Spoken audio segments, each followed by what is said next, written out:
Hello everyone. Today we are going to see modes of failure in design of machine elements. Generally, to get a successful material, we must need to study the modes of failure or the possibility of the failure to avoid all those failures. In which there are generally seven types of failures that can be seen in the material. The first one is the normal failure, in which the failure which occurs perpendicularly to the material. This can be classified into two types, that is tensile and compression. Tensile is the elongation failure. If a material uh, can't hold up the elongation up to the level, then it gets breaked up. That is the failure. Then the compression failure is opposite to that, in which it is the contraction of the material. Next failure we observe is the shear failure. Shear failure is when two successive plane tries to slide each other, then the shear failure occurs.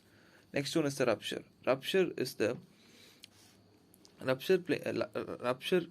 failure occurs when a material or object is hit by a hammer. Then we can observe that the material is broken into many uneven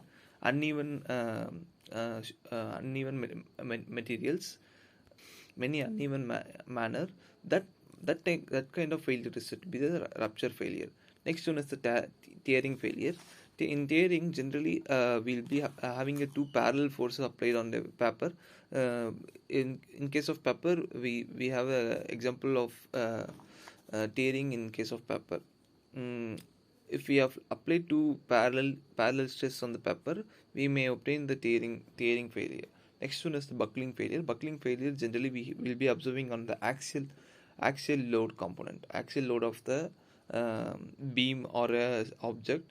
We can observe it on the y-axis of the objects. Next one is the bending. Bending we will be generally observing on the beam, in which continuous bending may occur to the failure. Next one is the fatigue failure. If we apply a cyclic load to the material, we may obtain some plastic deformation, which leads to the failure of the material. These are the seven modes of failure for a material. Thank you.